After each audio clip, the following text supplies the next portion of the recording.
AEW's second annual WrestleDream coming to you live from the Tacoma Dome in Tacoma, Washington, October the 12th, 2024, and we are going to talk about this lineup.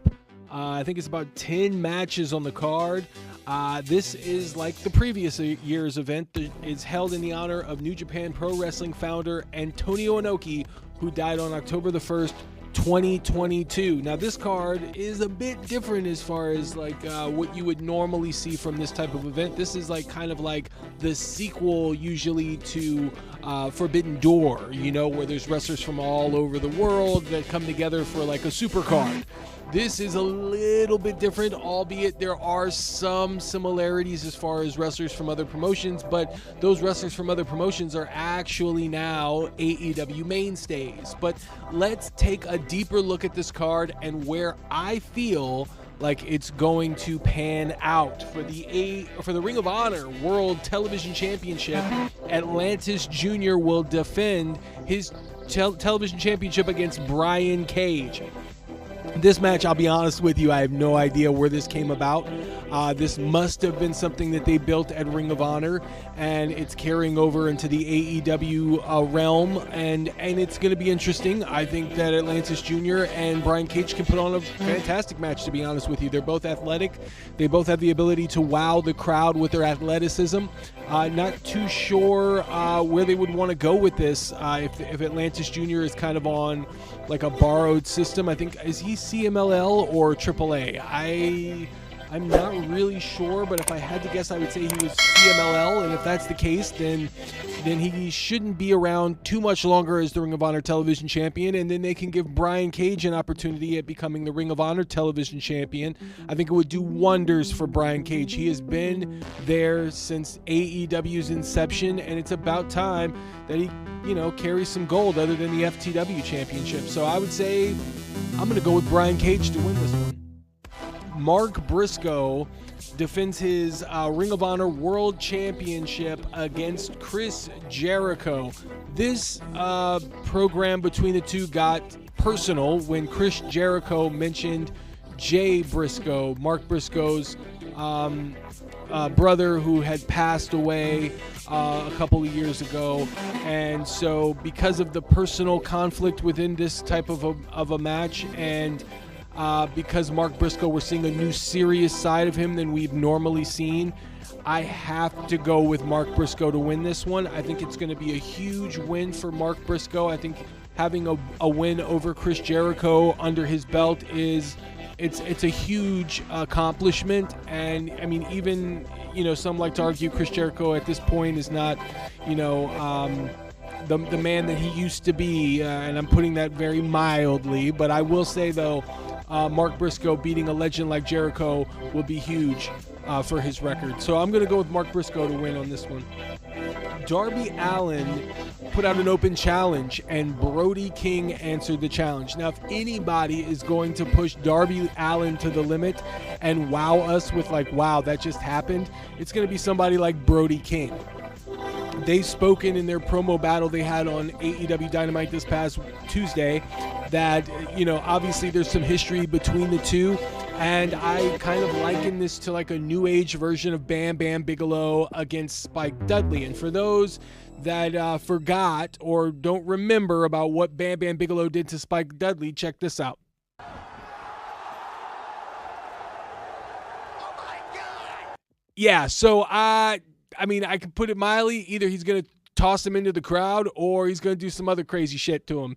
Brody King is, he's a beast, man. I really like Brody King. I think he should win, but considering Darby Allin lost his number one contendership and he's probably looking to climb back up the ladder, I see him getting this win because I think it's more important for Darby Allin to get the win thus far because he's going to be in the world title picture at some point. This is his chance to climb back up the ranks and eventually get that shot. And more likely it'll probably be against Jon Moxley going forward, but we'll get to that later. For the AEW TNT Championship, Jack Perry defends against Katsuyori Shibata. This seemingly came out of nowhere. I'm not sure about the backstory with this, but I know that it was sparked by Jack Perry's constantly looking for a challenger and looking for somebody that's going to take him to the limit for his TNT championship. Katsuyori Shibata, who has been with the conglomeration. He has been with Hook and Samoa Joe, and he's kind of been on the outskirts of the elite, so maybe there's some correlation that way. I really don't know, to be honest with you, but I'm going to go with Jack Perry on this. I think he retains the TNT championship. I don't think they're quite ready to end his TNT championship reign thus far. So for a three-way dance, three men in the same ring at the same time vying for the AEW International Championship, Will Ospreay defends against Ricochet and Konosuke Takeshita.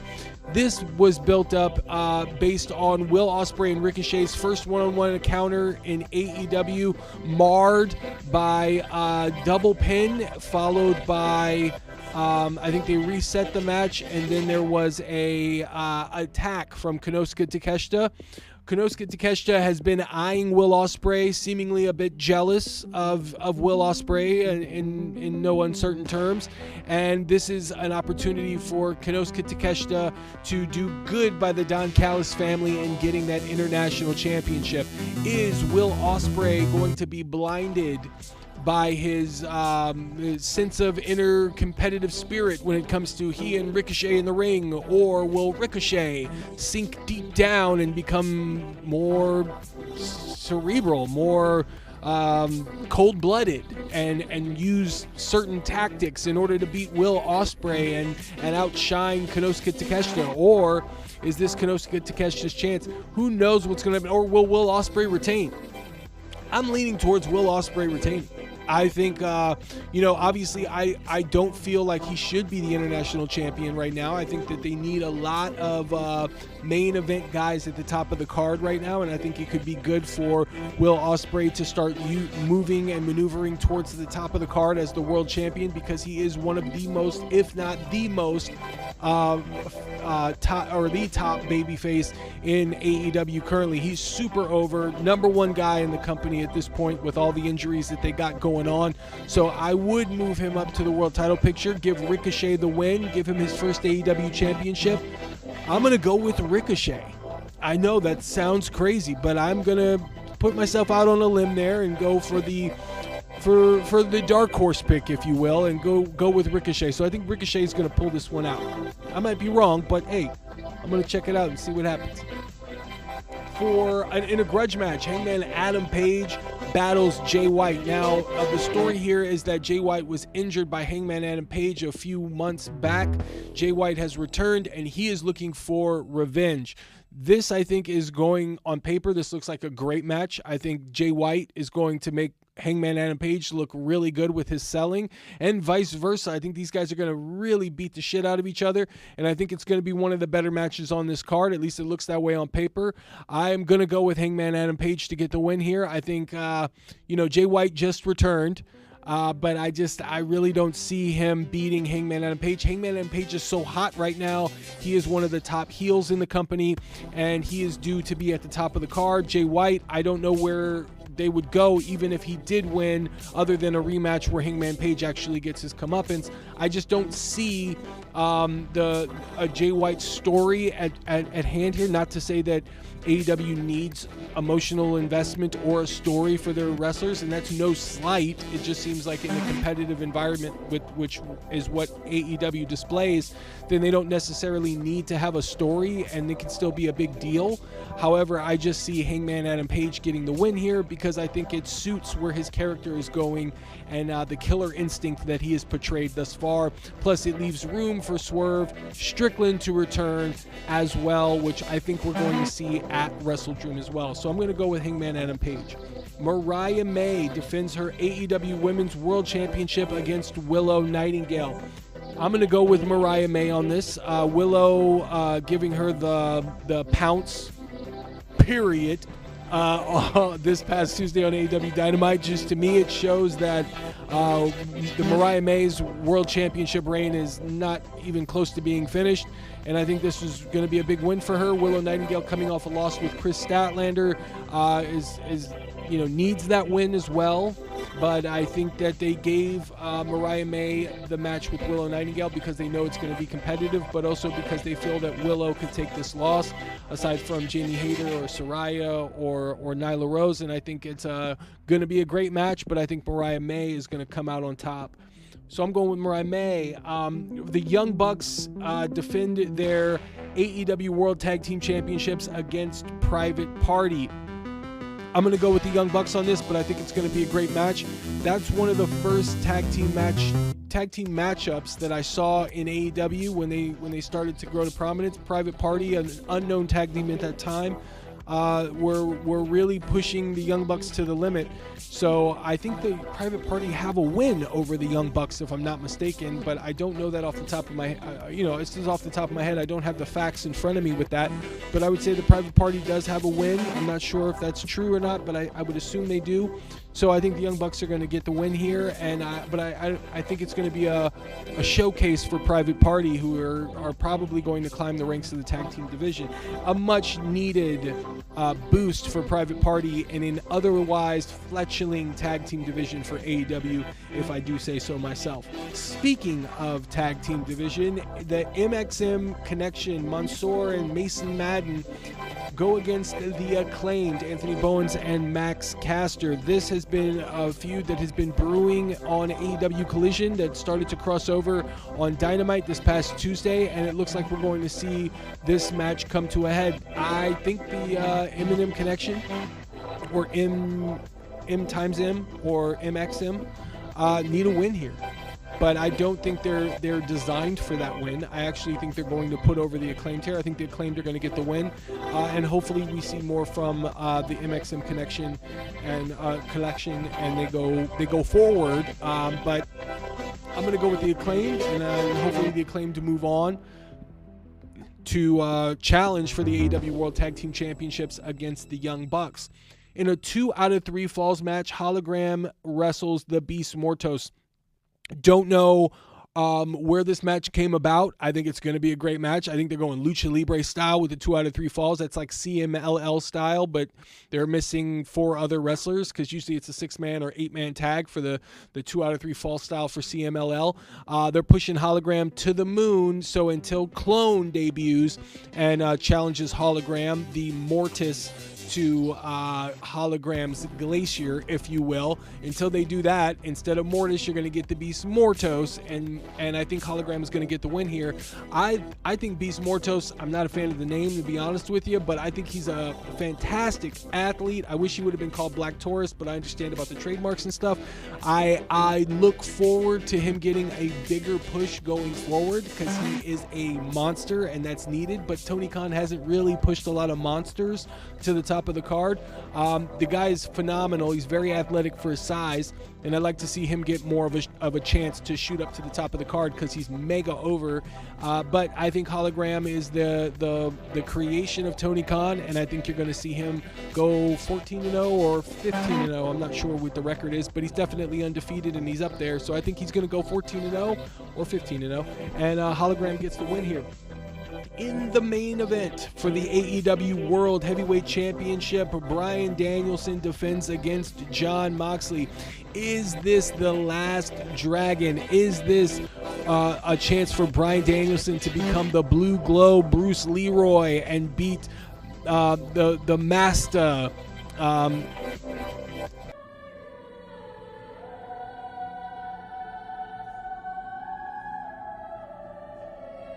Not that Master. God, you guys with the Moxley and the Nazi stuff, it's crazy. No, not that Master. Show enough. The Master. With who's the Master? You say. Show enough. The red glow against Bruce Leroy, aka Bryan Danielson, with the blue glow. Is this the last dragon, or is this the last time that we see Bryan Danielson consistently full time in an AEW ring. I'll tell you, if this is Bryan Danielson's last full time match in AEW, this would mark the end of his full time tenure with AEW, and then he goes into the shadows before he comes back. And I think it's it's an inopportune time considering all of the injuries and everybody missing from the lineup. But if this is the route that they're going to go, I think it's going to be a hell of a send-off. I think you're going to see something pretty extraordinary at the end of this card. I think this is basically built to pay off whatever these cryptic messages and promos that we've been getting from Jon Moxley are going to be.